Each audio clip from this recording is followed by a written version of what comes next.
Baiklah, kita lanjutkan ya.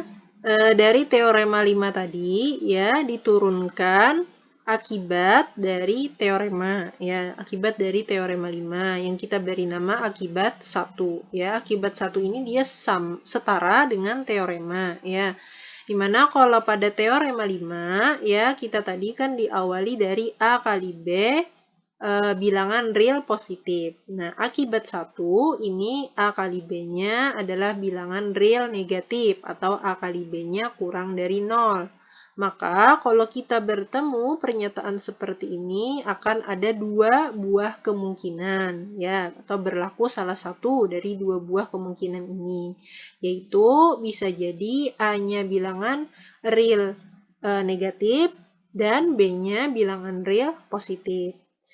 Sedangkan kalau misalnya A-nya bilangan real positif, maka B-nya bilangan real negatif. Atau kalau kita waktu sekolah dulu mungkin mengingatnya positif kali negatif kali positif, negatif gitu ya kan ini. Lalu positif kali negatif, negatif gitu ya. Nah, seperti itu akibat 1. Ya karena pembuktiannya hampir mirip ya dengan teorema 5, maka pembuktian untuk akibat 1 ini dijadikan sebagai latihan ya yang akan nanti kita bahas di dalam forum.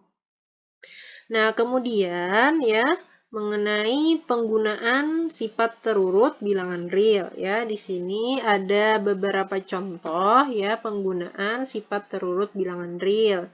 Misalnya kita punya ini ya, misalnya kita punya soal diminta untuk menentukan himpunan A, yang mana himpunan A itu adalah himpunan bilangan real yang memenuhi 2x tambah 3 kurang dari sama dengan 6 ya. Kita diminta untuk menentukan himpunan A ini siapa gitu ya. Atau kalau kita waktu sekolah itu diminta mencari himpunan penyelesaian dari ini ya.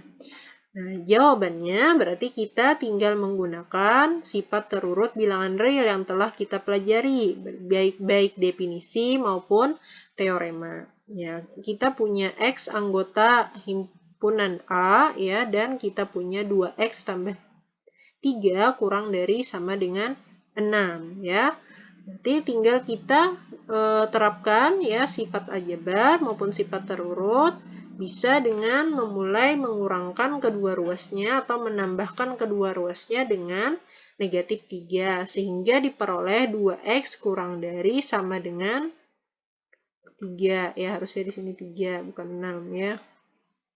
Dengan 3 ya, dengan menambahkan kedua ruas dengan negatif 3 berarti kita telah menerapkan teorema 1i2 ya. Menambah kedua ruas dengan bilangan yang sama berarti tandanya tidak berubah. Kemudian dari 2x kurang dari sama dengan 3 ya, kedua ruas kita kalikan dengan 1/2 ya. Berarti kita menerapkan teorema apa? Ya, teorema 1 ya 1i3 ya 1i3 yaitu kalau kita mengalihkan kedua ruas dengan bilangan positif maka tandanya akan tetap. Jadi kita menggunakan teorema 1i3 dan juga kita menggunakan definisi perkalian sehingga didapat x-nya kurang dari sama dengan 3/2. Nah, sehingga himpunan A adalah himpunan dari X, anggota himpunan bilangan real, di mana X-nya itu kurang dari sama dengan 3/2. Ya, ini contoh 1 ya. Contoh 2-nya, ya, misalnya kita diberikan himpunan B, yaitu himpunan B-nya didefinisikan sebagai X, anggota himpunan bilangan real, di mana X kuadrat tambah X lebih dari sama dengan 2. Ya, dimintanya menentukan bentuk lain dari B ya, menentukan bentuk lain dari B. Jadi diminta bentuk lain dari B ya. Nah, untuk menjawabnya berarti kita bisa menerapkan tadi sama sifat yang ada pada bilangan real ya. Nah, pertama perubahan ini ke sini berarti kita menambahkan kedua ruas dengan negatif 2 ya, sehingga hasilnya X kuadrat tambah X kurang 2 lebih dari sama dengan 0. Tandanya tidak berubah karena kita menggunakan teorema 1I2 ya. Lalu karena kita berbentuk ini persamaan kuadrat, berarti kita bisa membentuknya menjadi perkalian dua buah bilangan real ya, yaitu menjadi X kurang 1 dikali X tambah 2 lebih dari sama dengan 0 ya.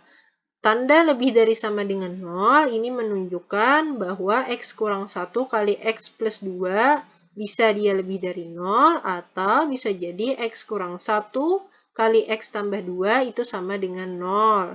Nah, tanda yang lebih dari 0 ini perkalian dua buah bilangan berarti mengacu pada teorema 5 ya. Teorema 5 berarti kalau kita ketemu ya perkalian dua buah bilangan yang nilainya positif lebih dari ya 0 misalnya di sini, maka akan ada dua buah kemungkinan sehingga akan ada dua buah kemungkinan untuk himpunan B tadi. Sehingga ada kemungkinan yang pertama X kurang 1 ya. X kurang 1 lebih dari sama dengan 0 dan X tambah 2 lebih dari sama dengan 0 ya berdasarkan teorema 5. Lalu yang kedua kemungkinannya X kurang 1 kurang dari 0 dan X tambah 2 kurang dari 0. Ini ada tanda sama dengan karena juga kemungkinan dia sama dengan nilai X-nya ya, karena ada tanda sama dengan di sini, sama dengan 0 gitu ya. Nah, sehingga ya dari kasus dari I ini, pernyataan yang I, kita peroleh bahwa X lebih dari sama dengan 1 dan X lebih dari sama dengan 2 ya, yang berarti yang memenuhi adalah X lebih dari sama dengan 1. Kemudian untuk kasus yang I2 yang ini ya kita peroleh kan berarti X kurang dari sama dengan 1 dan X kurang dari sama dengan negatif 2 yang berarti X-nya itu kurang dari sama dengan negatif 2. Nah, dari 2 ini ya karena dua-duanya ini memenuhi berarti himpunan B dapat kita tuliskan dalam bentuk penggabungan dua buah himpunan ya, di mana himpunan yang pertama adalah X anggota R di mana X lebih dari sama dengan 1 digabungkan dengan X anggota R di mana X kurang dari sama dengan negatif 2. Ya, ini adalah contoh kedua penggunaan sifat terurut bilangan real. Ya, selanjutnya ya, ini tadi yang karena teorema 5. Selanjutnya, teorema terakhir ya yang berhubungan dengan sifat terurut pada bilangan real adalah teorema 6.